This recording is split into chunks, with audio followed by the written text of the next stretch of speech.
Good morning. Today is Sunday. It's November the 21st. Hard to believe, the Sunday before Thanksgiving. Glad that you're continuing with me in our study of the Scriptures. Our Scripture reading today, Proverbs 21 and Proverbs 22. And I've titled this devotional, Sovereign God and a Lesson in Parenting.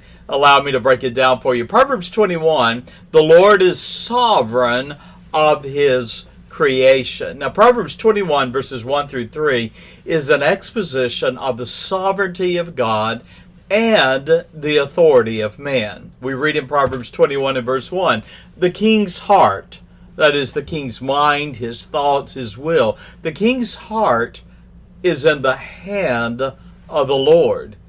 Now, as the rivers or the channels of the streams of water, He, God, turneth it, the heart of the king, whithersoever He will. You know that all human authority is subservient to the authority of God. Now, men are not robots. However, they cannot act independent of God. You see, God can and does guide men's decisions to accomplish His plan and purpose. Now, the Lord is sovereign. And like a farmer directs water through irrigation channels to his crops, God directs and channels the heart of a king where He wills. Now, verse 2. Every way, Proverbs 21:2, every way, every road, every journey, every course of life of man is right in his own eyes or in his own opinion, but the Lord weighs or measures the hearts. Proverbs 21 and verse 2 reminds us that God knows the heart, the motives, and the purpose in man. It is the bent of the human heart to perceive ourselves better than we are. But remember, God weighs and knows what lies within the hearts of men. And then the third verse, Proverbs 21 and verse 3, that deals with the sovereignty of God, we're reminded that God's focus is on the heart of man and not his outward form or ritual. Proverbs 21, verse 3, to do justice and judgment, that is, to accomplish judgment or righteousness, to conform to a moral standard, God's standard, is more acceptable to the Lord than sacrificial offerings. What does that remind us? It reminds us that the outward ritual and inward devotion of man can be hypocritical. Though hypocrites offer sacrifices of money, service, and outward conformity, it is the heart of the righteous to obey the Lord.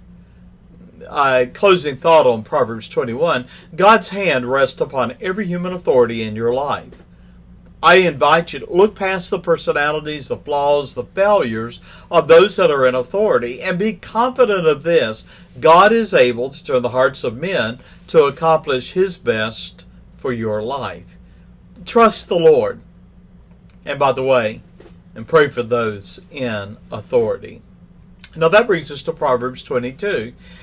Proverbs 22 I've titled A Parenting Lesson for the Fainthearted.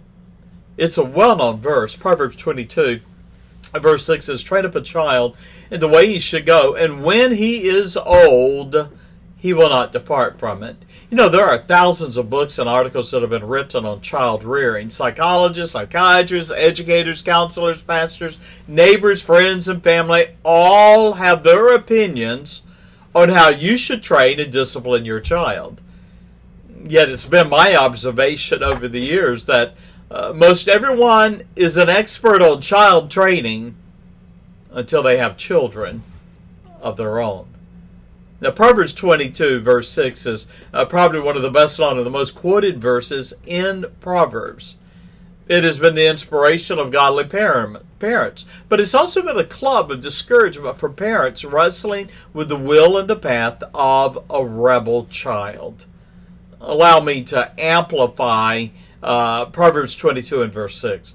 Train up, initiate, inaugurate, dedicate, consecrate a child in the way or the road or the path he should go. And when that child is old, the intention there is hair on the chin, so he's a well nigh grown man. When that child is old, he will not depart or turn aside from it. You know, there are many parents that languish in the throes of discouragement when a child rebels and turns from his parents. They might have embraced Proverbs 22 and verse 6, and they believed it afforded them an absolute guarantee of a happily ever after ending in their parenting. And yet when a son rejects a parent's counsel and goes his own way, godly parents often wrestle with guilt until they are driven to despair. And by the way, too often heaped upon them by the judgments of others. Even the rebel might throw the responsibility of his wicked choices onto his parents and other authorities in his life. Now here's the problem. A proverb is a proverbial expression. It is a wise saying, a general truth, but it is not a guarantee. In other words, Proverbs 22 verse 6 is not a parenting guarantee because it is subject to a child's individual free will. Every child must and will choose to embrace or reject parental instructions and commands. Train up carried in its original meaning the practice of a mother chewing food for a suckling child and then placing that food on the child's palate. Why? Because she was encouraging her child to develop a taste for solid food as he or she matures. Now, train up a child in the way he should go. Let's make the application.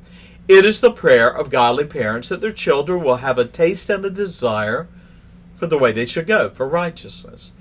Nevertheless, I remind you that Adam and Eve had a perfect creator father, and he placed them in a perfect environment called the Garden of Eden. And yet Adam and Eve rebelled against God, and they chose to sin. Now, a closing thought. You know, the wicked influences of this sinful world and its philosophies are fighting for the heart of every child. Now, there are no perfect parents, and every child has a will of their own. Nonetheless, I urge you, do all that you can to set a godly example. Teach your children the truths of God's Word. Expose them to godly influences, and by the way, insulate them from the ways and the wiles of sin. And when you've done all that you can do as a parent, pray earnestly for God to direct their hearts. I encourage you today, don't be faint-hearted in parenting. Trust the Lord and train that child in the way of righteousness. And then pray. God bless you and bye-bye.